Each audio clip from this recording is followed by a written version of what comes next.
Hi, welcome to the Funding Blueprint, Unlocking Startup Success, presented by StartHub. I'm Cody Goff, and today you're going to learn about the tipping point from a side hustle to a startup. How do you know when it's time to go from part-time to full-time?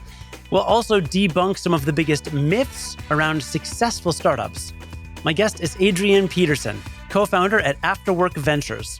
Afterwork is a community-powered, industry-agnostic VC fund investing in Australian and New Zealand-based startups that have revenue ambitions of at least $100 million.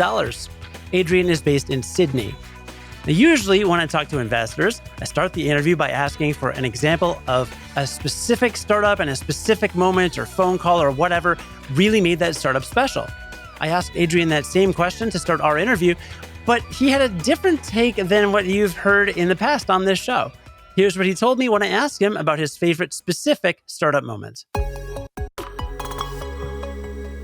I actually probably have a bit of a contrarian answer to this. I think when you hear VCs or investors or founders talk about specific moments on podcasts or in public, that's just a lot of bias speaking. Like, a lot of the value creation just comes from showing up and dragging yourself over broken glass day in, day out.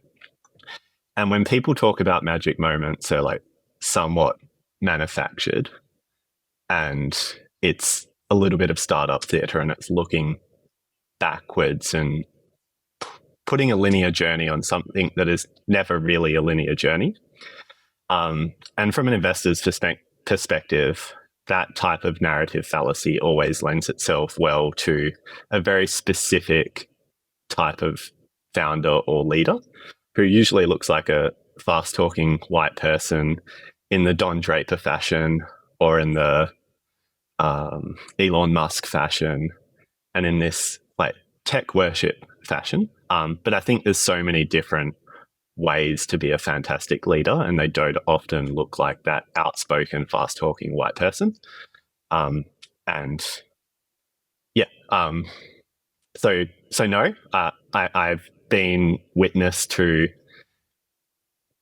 many fantastic, talented people doing really difficult things, and I think the thing that gets them there most of the time is grit, organizational discipline, people doing first saying what they're going to do and communicating that clearly, then doing it and actually showing up, and obviously having a lot of intellectual horsepower and substance to back that up. If somebody walks in and they're not some smooth talking white dude, what is it that you're looking for, or that you think needs to be there in order for you to feel that grit, that broken glass is there? Yeah. First of all, I don't think I get it right all of the time, and it's an ever-evolving process. Sure. And then we invest at the very early stages. And for us to get comfort with an investment, we essentially need to convince ourselves of there's a really big opportunity to tackle, and there is potential for a really big, great, not good business model to be created in that area. And the people tackling that are creating momentum given the capital and time restraints that are placed on them. So it's highly theoretical at the start. On the market opportunity side of things, my favorite investments are the one where you're coming at it from a first principles perspective, and you can do the back of the envelope maths to see if there's a very good business, or a very big opportunity, and there might be the potential to have a business model that compounds over time and creates a strong unit economics and all of the things that you hear all the VCs say in public all the time. But my favorite investments are the ones where the founders are clear-eyed going into it, and they are thinking about peeling back the layers of the onion and de-risking what it might take to achieve this generational business outcome or venture scale return or compounding business model or whatever you want to call it. And they're really thinking what is going to help me build conviction for me to invest my time? Because it's going to be 10 years of my life. And do I really think this is something that I want to, like, I'm mission aligned enough to spend that much time to? And do I really think the expected value of an outcome is positive? So when you're having that type of conversation, when convincing yourself that there might be an opportunity there with the founder in the very early stages, you're forming a real partnership with them rather than have someone pitch you and already be attached to the idea that they're coming into you with and feel like they're trying to really convince you that something is there. Obviously, there are many cases where something is there already. I just much prefer it to be like a partnership in the early stages and to really interrogate whether this is worth spending the founder's time on. Because my business model is hedged across people. Like, let's be real. I get diversification across a whole bunch of talented people, and like the bar for myself to be a founder to invest in an opportunity, like, should be higher than it is for an investor. So I really want to see people who think methodically and are clear-eyed about whether they really want to invest their time, because that's more valuable than my money. And then there's all the things like, it needs to be big. Then on the momentum and team side of the equation, it's like the little things. It's are you resourceful?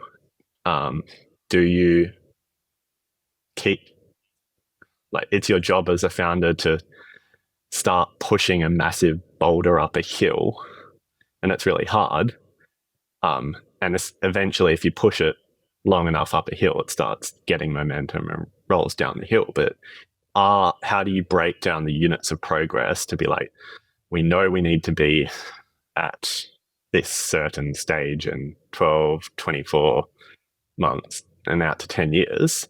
How do I break that down into units of progress? And can we convince ourselves that if you keep chipping away at these tiny units of progress at the rate that you are, we can see those sequentially unfold into real business fundamentals and traction in the lagging indicator sense, which is when the Series A investors get in or seed investors, and investors have a different job then. They're looking at spreadsheets and casting judgment on whether the thing is working. At Afterwork Ventures, you invest at the stage when startups are ready to transition from after work to work. I love the way that that's phrased, but I'd love you to unpack that a little bit and maybe give some actionable advice or like criteria for founders to identify, like, what is that transition point? What does it mean? And how can they prepare effectively for going from after work to work? That phrase kind of comes from our history.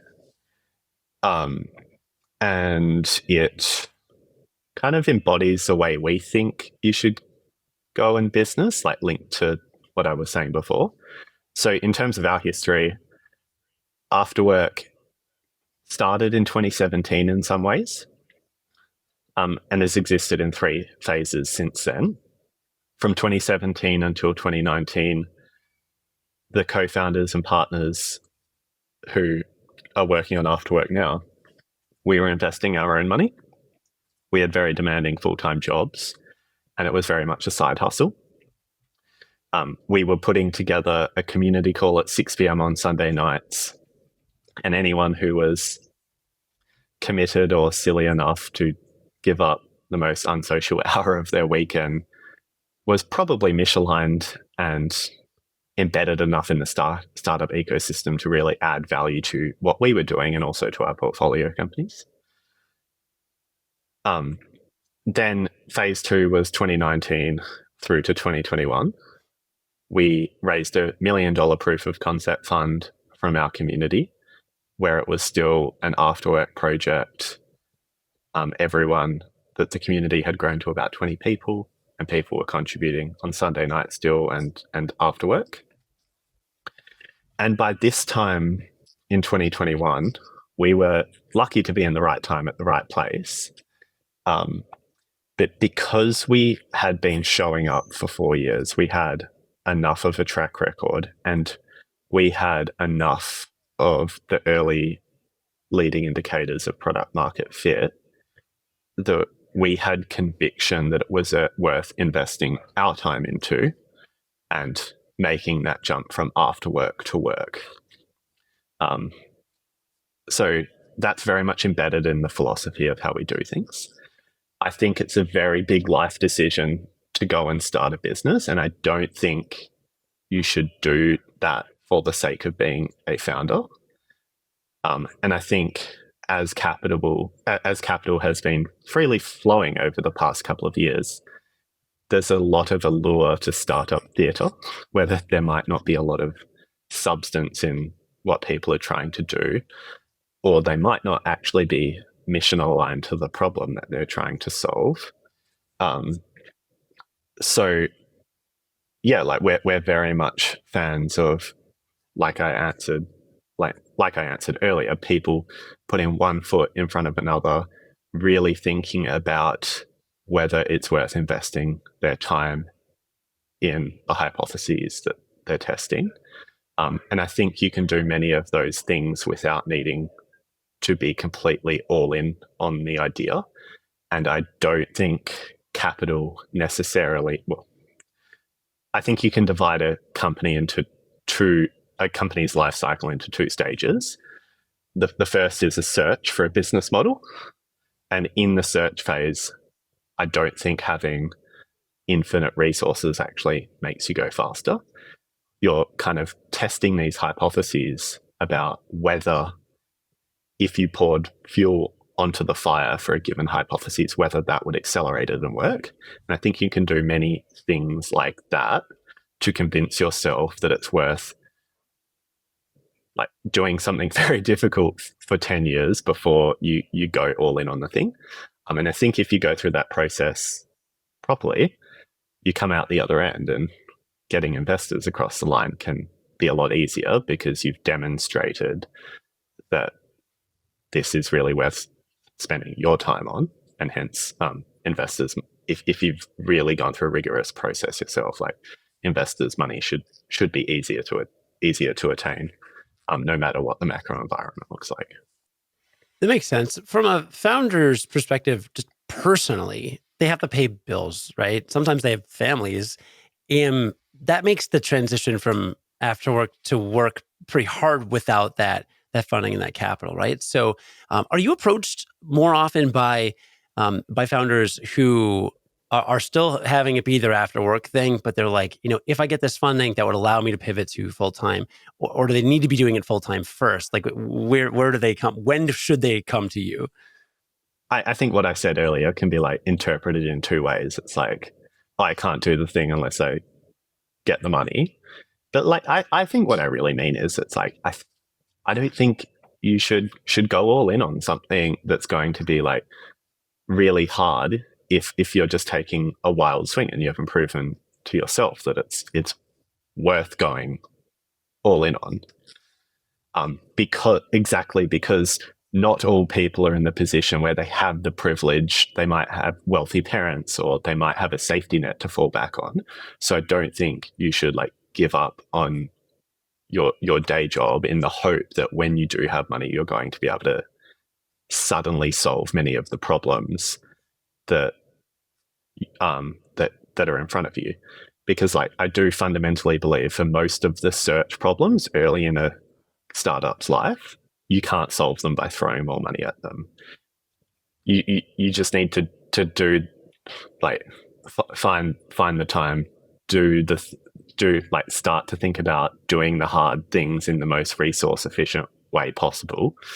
I think the canonical example of this is probably a non-technical founder saying, I have this fantastic idea. I need to pay a developer to go and build the thing. Have a lot of empathy for that, and realize that can be a difficult nut to crack. But I would go about, like, my practical advice in that scenario would be, as you're making the transition from after work to work, I think there are many ways that you can test whether a customer will pay you for the problem that you're trying to solve if you put some form of MVP or Wizard of Oz like solution in front of them before needing to go out and spend however much money you plan to spend on a software agency. Or you might be able to find someone who is mission aligned to the same problem as you. So they might be able to be more technical than you and might be able to help you round out your team so that you can solve all of the problems that are going to come up. Yeah. And to round that off, it's like, yeah, we like to talk to people as early as possible. And like many people that we've funded have still had full-time roles, and when we do fund them, we expect them to make that transition from after work to work. And we like to be in the trenches with them, helping push their thinking on whether it's worth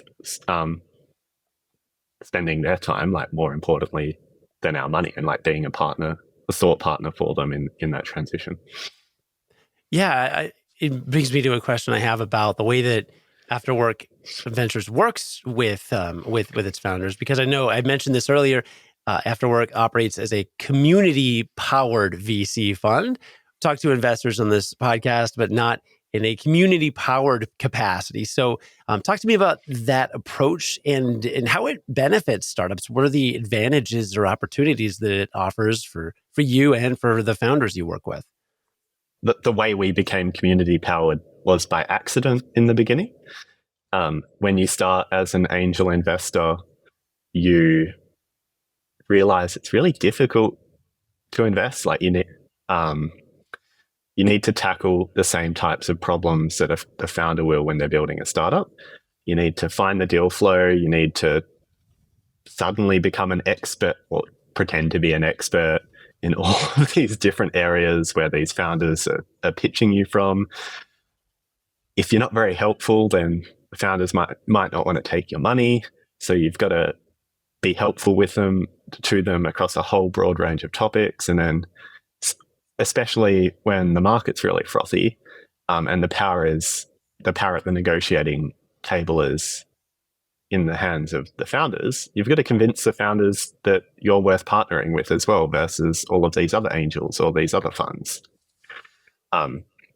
So yeah, when we were started, we were crawling, trying to figure out any way we could solve those problems. And the best solution that we came up with was, hey, you have this problem, you're an angel investor or you work in startups and you have the same problem. Why don't we just collaborate on it?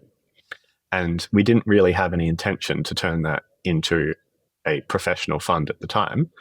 But because it was embedded into the way that we were going about solving these problems and just compounding over time and network effects behind that community of people grew to be pretty engaged, and found us product market fit in the very early stage ecosystem. And I think it's different to having a community function put on the side of a already existing venture capital fund, because it was in our existing DNA. So now I think it's really helpful to our portfolio founders, especially the ones that are really resourceful. We have 130 founders and operators and investors in our community. So they're all, if you take a cross-section of them, they are functional experts across what you need to be really good at to succeed in building a really generational business. So we have marketing experts, we have sales experts, we have CTOs. So we look to cover most functions that are important in a startup success. So our founders have a direct path to look around the corner of the functional challenges which they will be facing. For example, that could look like, I have had a lead engineer for the past year. I need to think about whether they will grow into a CTO and leader of leaders as my business scales, or I need to go to market and hire a CTO. What should I really be looking for as maybe a non-technical founder, and how should I go about structuring that interview process? So it's on the functional side. Then they also are all experts in whatever industry they work in. So it really amplifies our ability to understand different industries as investors, and also for the founders that are in our portfolio. And then I think there's just community in the sense of community. It can be pretty lonely being a founder and having people in who are like cheerleaders outside of your investors is really important. And the way we design community is not a hub and spoke model. We try to genuinely facilitate connections between different people, and hopefully we're not getting in the way of that. We create the infrastructure and the rooms where these conversations can happen, and that creates a lot more magic than everything being routed through a community head of community, which is something Jessie does really, really, really well. But she takes it to the next level by designing it in a way where she's not the single point of failure for everything that happens in the community as well. It's always nice, whether at a VC or at a startup, to not have a single point of failure. Or a $1 billion company, or really anywhere. Yeah. How can a founder ensure that their time investment in seeking funding actually yields valuable partnerships? And it's not just like, well, hey, they got me the money, but maybe the partnership isn't very valuable. I guess holding ourselves accountable to the same standards we hold our portfolio companies to. The core of that revolves around like the way that we operate and the ambition that we set for ourselves, I would say. In like we are a startup too. So outside of the companies that we invest in, we have a company to run, and we have an ambition to fulfill, and we have a job to do for our investors. And we like to think that like we have methodically placed strategic bets to help us find product market fit in what is a very competitive market. Like venture capital is a competitive market, and it has become especially competitive over the past few years in Australia as the ecosystem has flourished. So yeah, what it means for us at a management company level is like having some of the functions that we would expect our portfolio companies to, like having North Star metrics around growth and delivering a good result for our portfolio companies. So the two strategic bets that we've placed in our formation stages have, one, definitely been around community, and I've talked a lot about that already. But then the other one is brand. We expect our founders to be very, very deliberate in describing what their growth channels are and measuring that, and then delivering against what you're measuring. And we placed a pretty strategic bet in building a brand. Well, if you look at VC, the way that people build, like the reason big brands exist in VC, if you look towards the most storied brands in the US that have been around forever, is because they've made really, really good investments. They've done a fantastic job of being fund managers, and now their share of voice probably directly correlates to the amount of funds under management and the returns they've generated over time. So as a fund manager, when your business model is predicated on very long feedback loops, you don't have the luxury of waiting around for 10 years for that to happen, to fight for your right to exist. So we placed a strategic bet against trying to shortcut our way to that and employing some of the growth tactics that we see our best portfolio companies like move against. And we're happy with the job that we have done in building our brand to where it is now. I think we regularly hear from people that we appear bigger than we might be in terms of FUM, and we've like broken that direct correlation.